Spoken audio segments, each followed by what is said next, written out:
Assalamualaikum warahmatullahi wabarakatuh. Innal hamdalillah nahmaduhu wa nasta'inuhu wa nastaghfiruhu wa na'udzu billahi min shururi anfusina wa sayyiati a'malina. Man yahdihillahu fala mudhillalah wa man yudlil fala hadiyalah wa asyhadu an la ilaha illallah wahdahu la syarikalah wa asyhadu anna Muhammadan abduhu wa rasuluh. Amma ba'du. Kali ini saya akan membahas dan menyampaikan topik narasi tentang ayat-ayat Quran terkait dengan sifat dan karakteristik orang munafik dalam faham di negara sekuler, volume 10. Narasi ini adalah merupakan kelanjutan dari penjelasan atas narasi sebelumnya, yaitu volume 9, terkait dengan sifat dan karakteristik atau indikator tentang orang munafik berdasarkan referensi ayat-ayat Quran.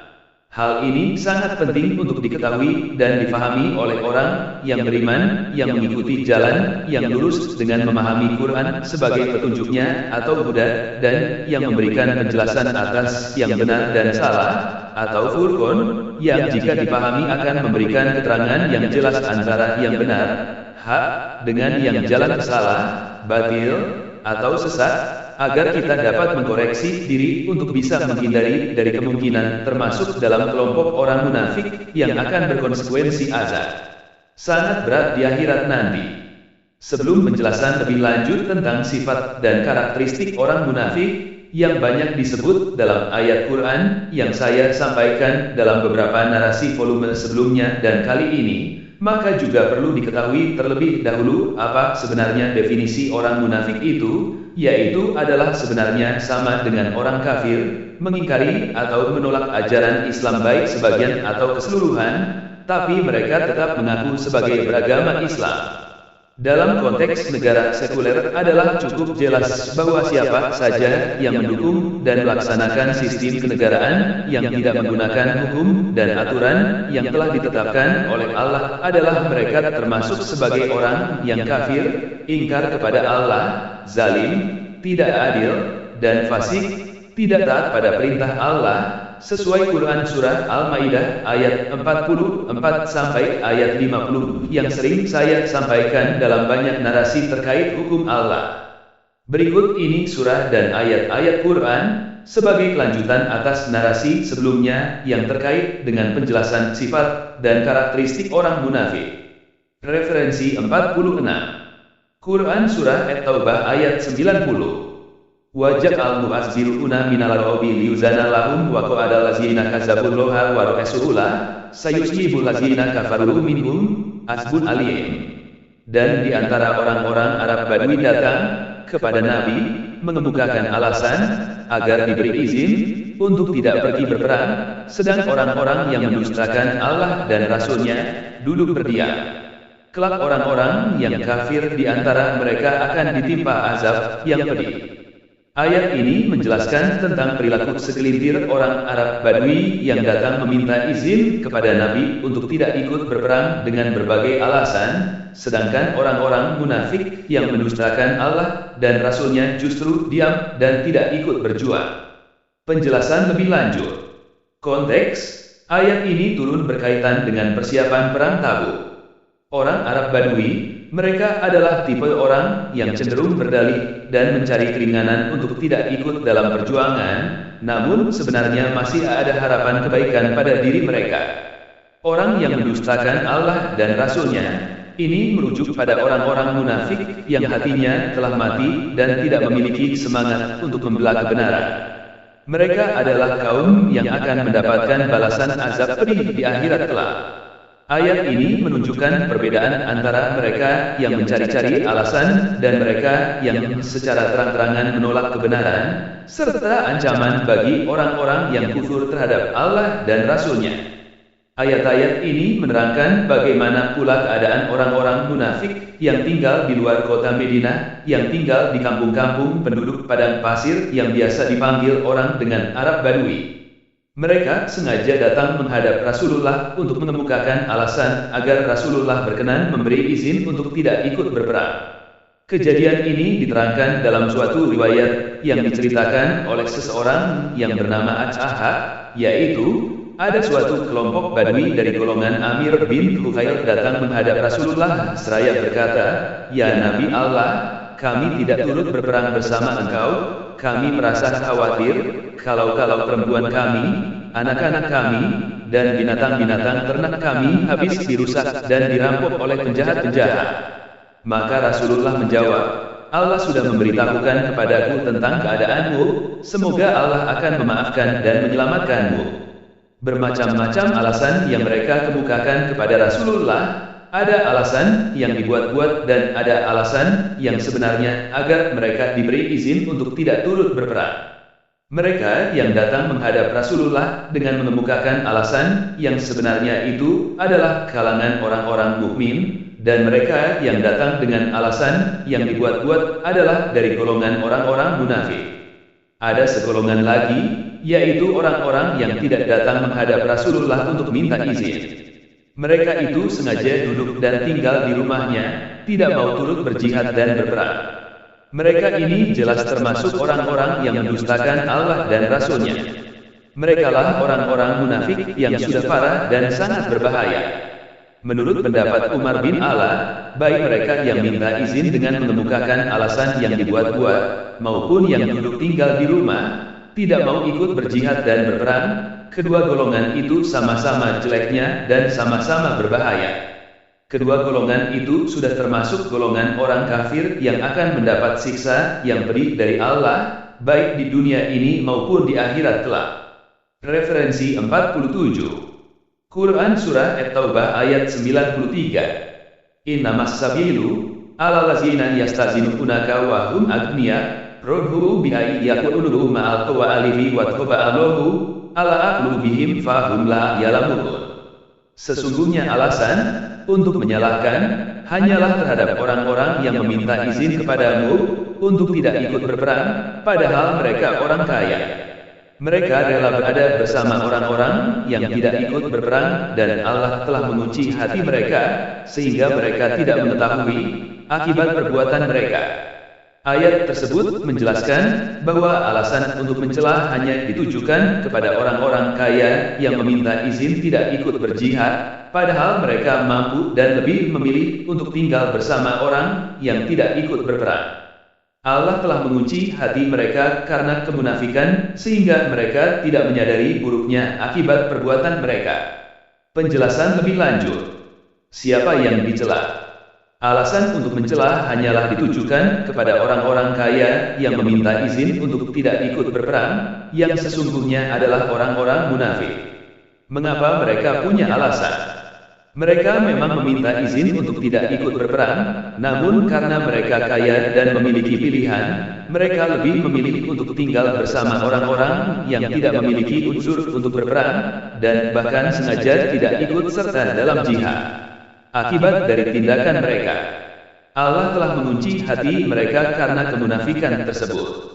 Akibatnya, mereka tidak memiliki keimanan yang tulus dan tidak menyadari buruknya akhir kehidupan mereka akibat memilih jalan yang salah. Konteks sejarah. Ayat ini diturunkan ketika ada beberapa sahabat Nabi yang meminta izin untuk tidak berangkat jihad karena alasan tertentu. Namun, beberapa di antara mereka adalah orang kaya dan memiliki kesempatan untuk berjihad, namun memilih untuk tidak ikut karena kemalasannya atau karena pilihan lainnya, yang kemudian diancam dengan siksaan karena tindakan mereka. Tak kala Allah menjelaskan bahwa kalangan yang berhalangan untuk berjihad tidak layak dihukum, Allah juga menerangkan kalangan yang berhak menerima hukuman serta sanksi, seraya berfirman, "Sesungguhnya hukuman dan sanksi hanya dijatuhkan kepada mereka yang meminta izin kepadamu wahai Rasul untuk tidak pergi ke medan perang, sedangkan mereka memiliki kemampuan untuk itu dan mempunyai harta untuk membiayai jihadnya.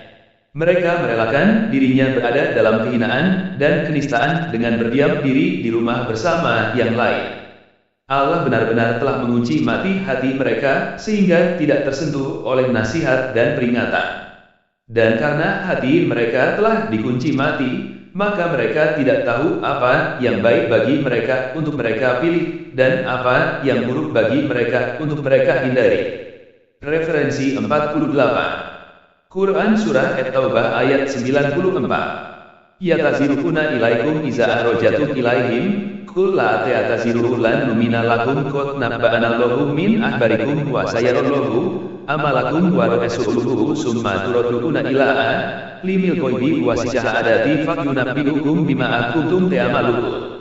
Mereka, orang-orang munafik yang tidak ikut berperang, akan mengemukakan alasannya kepadamu ketika kamu telah kembali kepada mereka. Katakanlah, Muhammad, janganlah kamu mengemukakan alasan, kami tidak percaya lagi kepadamu, sungguh, Allah telah memberitahukan kepada kami tentang beritamu. Dan Allah akan melihat pekerjaanmu, demikian pula, Rasulnya, kemudian kamu dikembalikan kepada Allah, yang maha mengetahui segala yang gaib dan yang nyata, lalu Dia memberitakan kepadamu apa yang telah kamu kerjakan.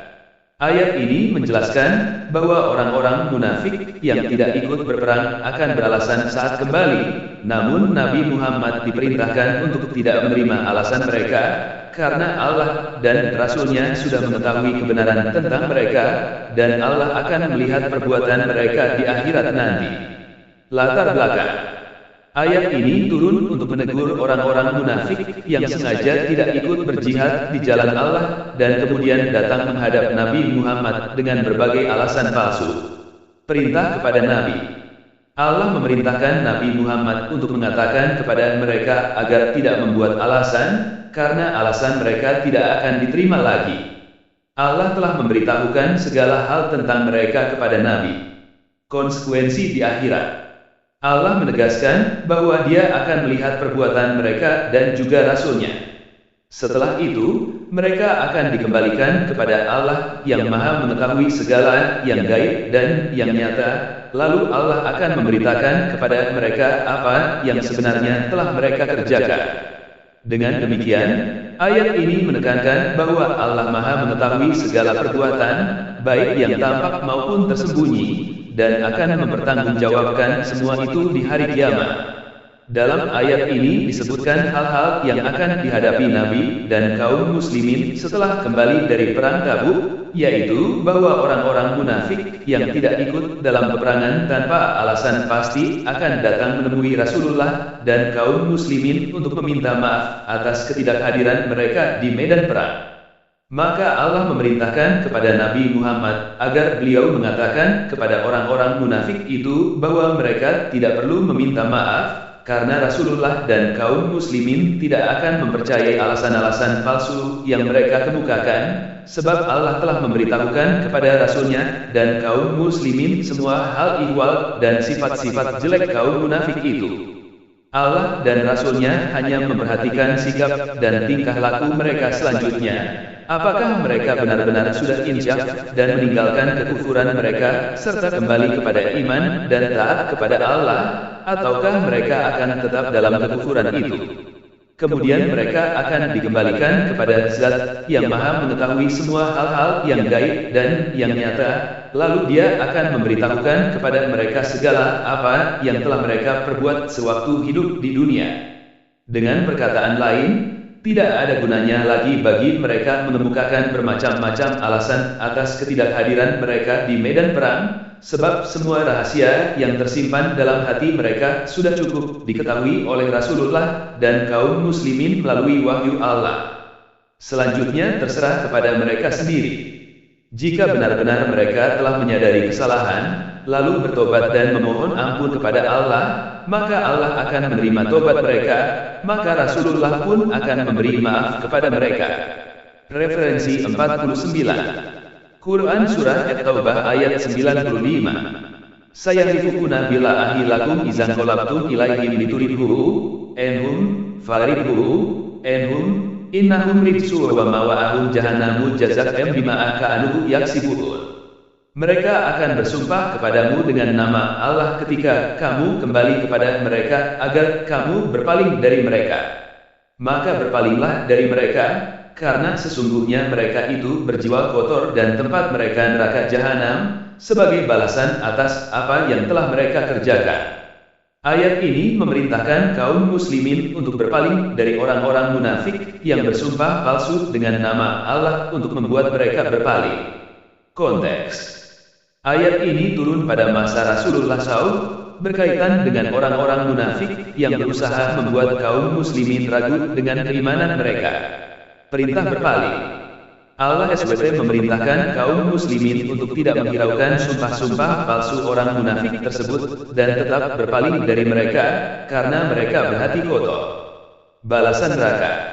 Sebagai balasan atas perbuatan mereka yang telah dikerjakan, tempat kembali mereka adalah neraka jahanam.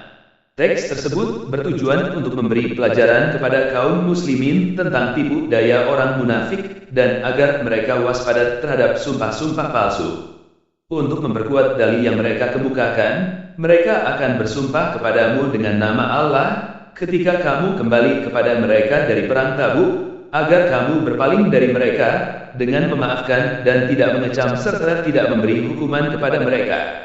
Dalih dan sumpah mereka itu adalah tipu daya dan kebohongan, maka berpalinglah dari mereka, karena sesungguhnya mereka itu berjiwa kotor lantaran kemunafikan mereka, dan tempat mereka di akhirat nanti adalah neraka jahanam, sebagai balasan atas dosa dari apa yang telah mereka kerjakan, yakni kebohongan dan sumpah palsu dengan menggunakan nama Allah.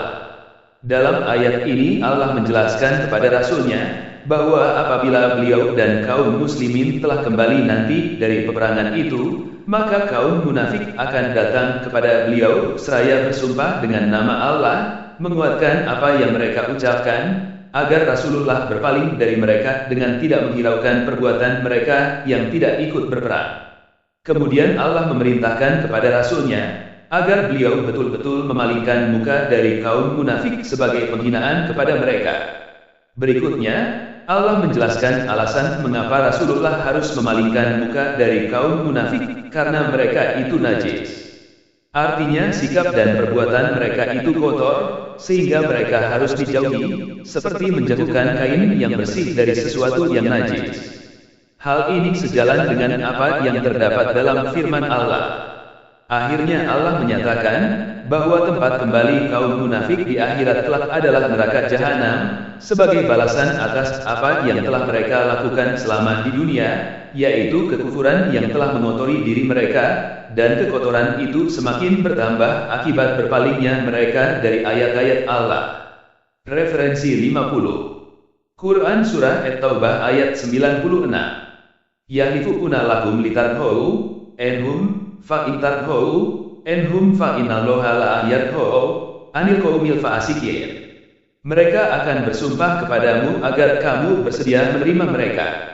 Tetapi sekalipun kamu menerima mereka, Allah tidak akan ridha kepada orang-orang yang fasik. Ayat, mereka akan bersumpah kepadamu agar kamu bersedia menerima mereka. Tetapi sekalipun kamu menerima mereka, Allah tidak akan ridha kepada orang-orang yang fasik, adalah bagian dari surah At-Taubah ayat 96, yang menjelaskan bahwa orang-orang munafik, fasik, akan bersumpah untuk mendapatkan penerimaan, namun Allah tidak akan meridai mereka, bahkan jika umat Islam menerima sumpah palsu mereka. Ayat ini menegaskan bahwa ketulusan adalah syarat utama, dan Allah Maha mengetahui terhadap niat dan perbuatan manusia. Sumpah palsu orang munafik. Ayat ini merujuk pada orang-orang munafik, fasik, yang akan bersumpah demi meyakinkan kaum muslimin agar diterima kembali di antara mereka, terutama setelah mereka menolak membantu perjuangan Islam. Penolakan Allah. Meskipun kaum muslimin mungkin menerima sumpah palsu mereka, ayat ini mengingatkan bahwa Allah tidak akan meridai mereka yang terus-menerus melakukan kefasikan, penyimpangan dari kebenaran. Peringatan bagi umat Islam. Ayat ini juga menjadi peringatan bagi kaum mukmin agar tidak mudah tertipu oleh ulah orang-orang munafik dan untuk tetap fokus pada ketulusan dalam beribadah. Pesan utama. Pentingnya ketulusan. Keimanan dan ketaatan yang tulus jauh lebih berharga daripada sumpah atau pengakuan lahiriah. Keadilan Allah. Allah tidak akan pernah menerima orang-orang yang terus-menerus berbuat kerusakan dan menyimpang dari jalan yang benar. Bukan hanya penerimaan fisik. Menerima secara fisik tidak berarti mendapatkan keridaan ilahi, karena Allah melihat ketulusan hati dan perbuatan seseorang. Ayat ini menegaskan sekali lagi bahwa kaum munafik itu akan bersumpah dengan nama Allah untuk meminta maaf kepada Rasulullah dan kaum muslimin agar beliau dan kaum muslimin ridha, senang kepada mereka serta memaafkan segala kesalahan mereka. Sesudah itu Allah menegaskan bahwa tidak sepatutnya Rasulullah dan kaum muslimin senang dan ridha kepada kaum munafik, karena Allah sendiri tidak senang kepada kaum yang fasik. Kemurkaan Allah kepada kaum munafik adalah disebabkan karena keingkaran dan sifat-sifat jelek mereka. Andai kata ada di antara orang-orang mukmin itu orang yang bersimpati kepada kaum munafik, maka orang itu pun akan ditimpa kemurkaan Allah. Akan tetapi, bila kaum munafik itu bertobat dan memohon ampun kepada Allah serta meninggalkan kemunafikan dan sifat-sifat jelek mereka sebelum ajal mereka tiba, maka Allah akan menerima tobat mereka dan memberikan ampunan atas dosa-dosa yang telah mereka perbuat. Kesimpulan atas narasi ini, sebenarnya umat Islam di masa kini memang mengalami dilema yang cukup serius karena tidak memiliki pemimpin yang sebenarnya, yaitu dalam bentuk Amirul Mukminin dan Khalifah, sehingga tidak mungkin lagi melakukan perintah untuk berperang, karena perintah untuk ikut berperang bagi kaum muslimin hanya bisa dilakukan oleh pemimpin dari kaum muslimin itu sendiri, bukan dari selainnya, karena pengertian berperang dalam Islam adalah hanya berperang dengan musuh Islam dari golongan orang kafir dan munafik.